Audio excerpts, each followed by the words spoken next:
actually, I've been involved in sports my whole life, and especially in football and cycling and stuff like that.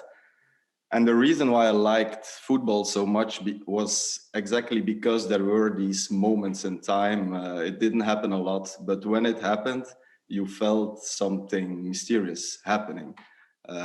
We were on the pitch. We didn't have to see each other. We were feeling each other. We know where other people or other players were going to be at a certain moment of time without seeing them.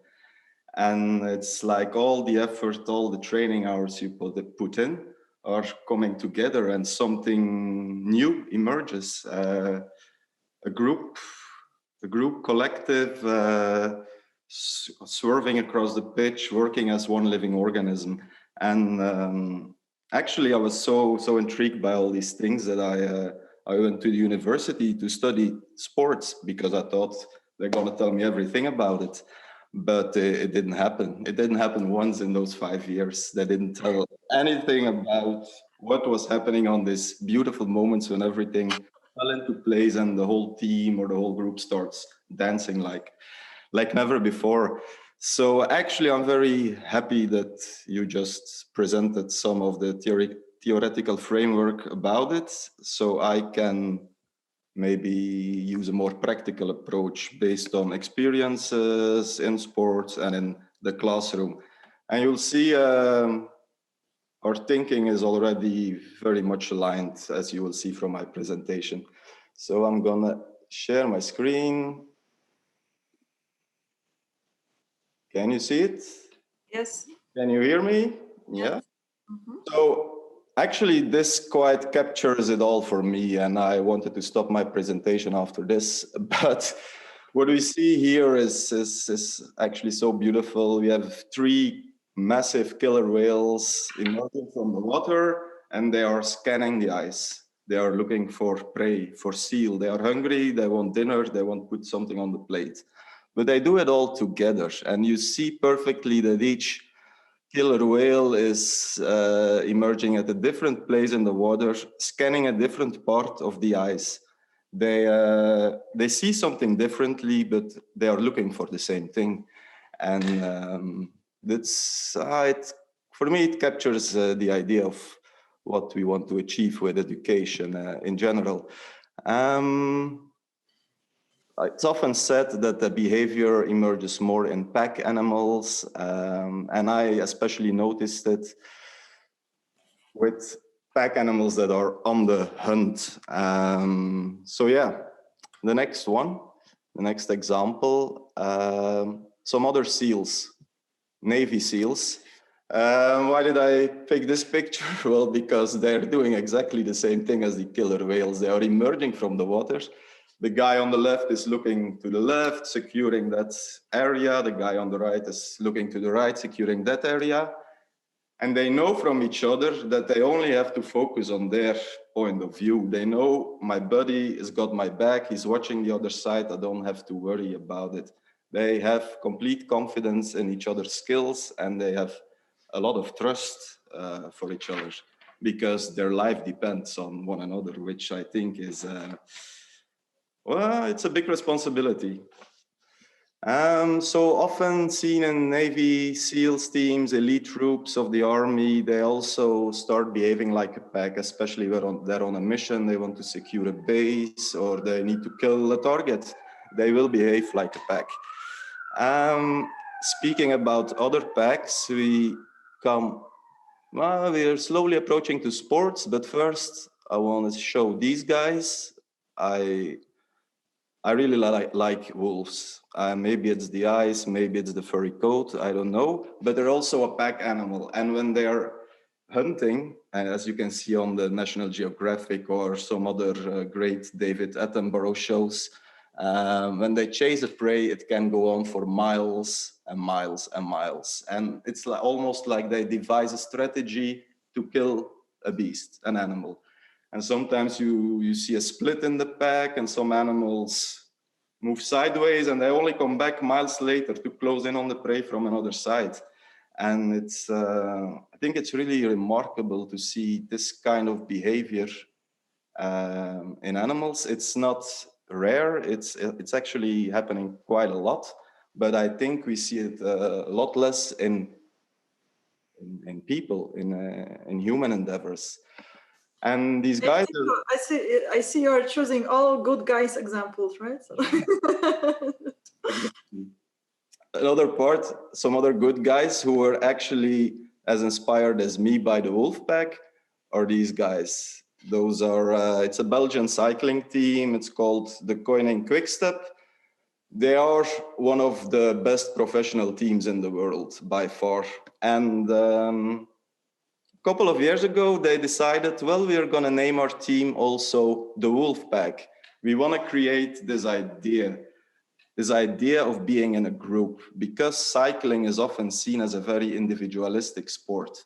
Every rider has to push his own pedals. No one's going to do it for you.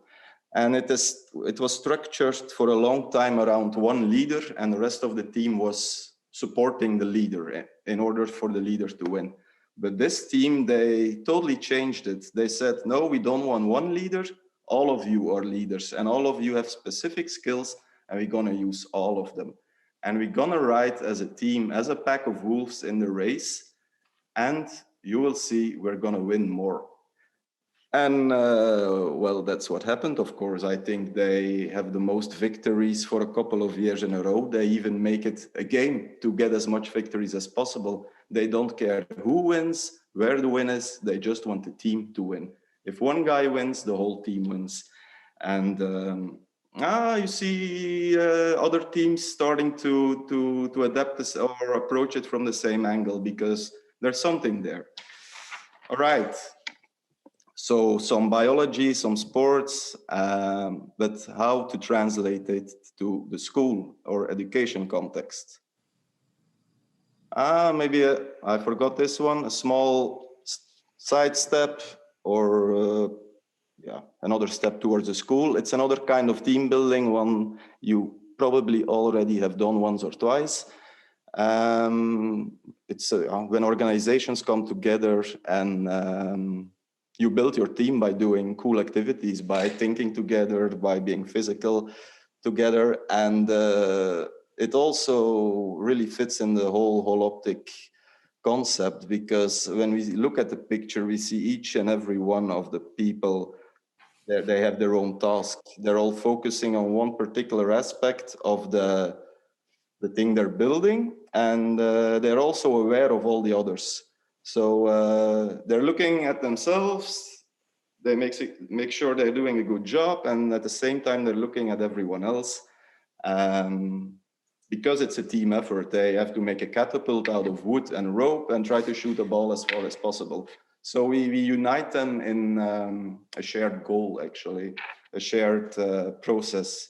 And what I also like a lot about team buildings is we break the hierarchical structure that is found in classical companies. We can have a team here where the CEO and the cleaning lady or cleaning man work on the same level. It can even be so that the cleaning personnel is giving orders to the CEO, which is, it's not how it works in the company, but it's kind of leveling. Boundaries are disappearing because people have to work together. That's why I also think team buildings, boot camps, that's why I think half boarding education schools are very interesting, because you can really work boot campish, create an experience where a lot of things can happen, actually, depending on how creative you are. All right, something new. What happens to a bunch of children when you give them a ball? I will answer it because I think everyone knows the answer. They will start playing a game. They probably divide themselves into teams. They will make up some small goals, make a playing field, and they just go on and play for hours. And it looks very simple and everyday like, but just having a group of people and giving them a ball, the simple act of a ball, and they just self-organize, There is no one that needs to be telling them what to do or how to do it. They know what to do. They can even create their own rules. It's play in the purest form of the word, I think. And especially the self-organizing part is something which is done a lot in sports, but can be quite a challenge in the classroom, because every teacher thinks, of course, if I let my students just play along, nothing will happen. I don't agree fully on that. So in the classroom, very simple, you can give them a tool and the group will start doing something. Of course, you can decide as a teacher, what do I want them to do or where do I want them to go? So I tried a lot in my career as a teacher and as a coach. And some things work and other things don't work at all. It's trial and error. But I prepared some examples which I liked a lot. The first one is this. I call it the wild buffalo, something like that. Actually very simple. You don't put a real buffalo in the class, but a metaphorical one. And what we see on this picture is 3 lions trying to kill it. But it's a very big job. It's a very big beast, the buffalo, and one lion alone would never succeed. They need the others. So what they do is they make a strategy because they see a task so big. They make a strategy on how to approach the buffalo when it's separated from the rest of the pack, and then they try to attack it. They will never do it by themselves. So what you can do in the classroom is create an experience where there is one very, very big task to solve by the students. It could be a question, exercises, could be a creation of an event. It all depends on what you're trying to do and the topics you're trying to translate. A very, very important thing in this one is the risk of failure, because not every time lions try to capture a buffalo, they succeed. It's almost, I don't know, maybe 50-50, but sometimes they fail, sometimes they win. But it's this risk of failure that is almost triggering more of the collectiveness inside a team to work together and to get somewhere. Okay, the buffalo, very cool one, very easy to integrate in all sorts of classes. The next one, it's very experimental. I only tried it once. It's called the silent treatment. I'm just making these names up, right? But not advised in romantic relationships, but in a classroom, actually it works pretty well. It's a situation where the teacher doesn't say a word. And the teacher has an idea of what he wants to achieve, a topic he wants to conceive to the students, but he doesn't speak. He only uses sign language and uses tools. And actually the whole class becomes this one big guessing game where one student shouts something and another student builds on the shouting of the one, and they build on each other. And it's also a sort of collective intelligence that is emerging from that situation. It's very, very tiring to be sign languaging a whole class, but it's super cool to do. And the students, they really liked it, because at first they think, oh, the teacher is going crazy. And then they start understanding, oh no, it's part of the plan. Let's try and play with this. And I liked it. I liked it a lot. The next one you can try is one you've probably all already have done a couple of times, maybe on summer camps as a child. It's called a bucket list, or the bucket list. And it's very simple. You give them a list full of tasks, small tasks, not like the buffalo, that was one big task. This is a list with endless small tasks. Can be whatever you want, depending on the topic you want to give. But what happens here is when you give them a list and you say, this and this is what needs to happen today, or you have tried to accomplish this as a group, they will start dividing tasks. They will start creating groups between one another. They will interchange. They will say, yeah, you guys do this, we will do that. Afterwards, we change. You come with us and we go on. And it's also an emergence of the collective, and it gives them a lot of autonomy and a lot of self-organization. And it's interesting because it's modular, and they have to make the modules themselves. Modular as in which two people or which group of people do I put together. So yeah, also very, very practical approach, very, very easy to use in all sorts of classes. All right. White, this is white.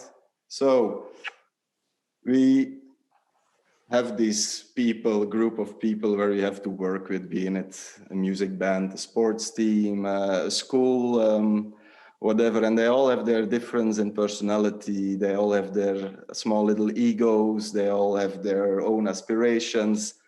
So it's very difficult to get them in line and making sure all the noses face the same direction. Because on the one hand, you want to evolve or develop the individual, but on the other hand, you want to develop the collective, and the one cannot go without the other. Or development of the individual will result in a stronger collective, and the other way around.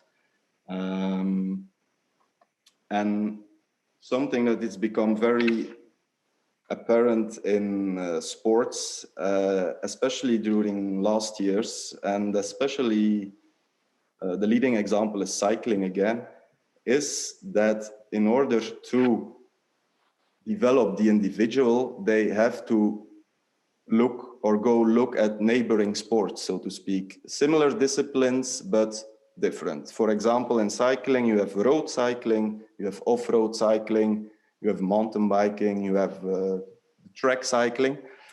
And these two guys, they are like I think the strongest riders out there right now. But what those two have in common is they tried every one of those single disciplines. And because they tried so many different things, the variety on disciplines, their whole of performing as a cyclist became much, much better and stronger. Same thing as with the Wolfpack a couple of pictures ago. Other cyclists are also adopting this approach because they see what's happening. They were always told, cyclists, that if you want to be a good road cyclist, you should spend your whole training career on the road. It's not like that. You need to differentiate. You need to try different things.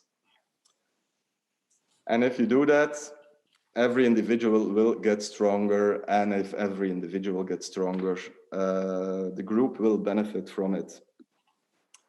So this is the last one before something small recapitulation. It's I want to show all the layers and all the things we can learn from sports, and especially football, because we have the individual who's playing, we have the individual within his team, we have the team against the other team, and then we have the whole match or the whole event, which is watched by thousands and thousands of people in the stadium, and also by thousands more on their TV. So it's a very good example, football, of how an action of one player affects the whole world, basically. Because if I shoot a penalty in the final and I miss it, I don't know what will happen after, but people will not like it, especially the media and all the fans. So let's go back, because there are some things that you don't see on the picture separately, but when you see them and you look at the bigger picture. So in all of these examples, I ask myself, where is the teacher? Where is he? I see him nowhere. These are all, of course, groups in action on the high level performance, but there is no teacher whatsoever. So it made me wonder, what about the position of the teacher in holoptic education? Is he there? Is he taking the picture? Is he setting the scene? Something to think about. And then the last thing, which only became clear to me very, very recently, and I never saw it because maybe I was looking at it too closely. But whenever there is an emergence of a collective intelligence, it's when a group of people or a pack of animals, it happens when they are on the move, when they are moving, when they are hunting. And I didn't realize it, but then I started thinking about it, and it's like I said, these experiences are like full embodied, like very deep embodiment. Every one of the senses is engaged all the time. So the collective on a football field emerges when the player starts moving, and all sorts of new possibilities open up every second, and other possibilities stop. So the movement creates possibilities in a way. And I want to conclude with a quote that I read in a book recently. The book is called The Universal One, and it's written by Walter Russell. And he also states that intelligence belongs to motion. So it kind of supports what I have seen and witnessed in schools and in sports teams. It's whenever there was movement towards a process or a certain goal, collective intelligence came forth. All right. I think this is what I wanted to say. Of course, between every game, between every class, all the students or the players, they need space to share and to talk about it with each other. And I think that's the space where the teams are actually built, and not on the playing field, but the spaces in between.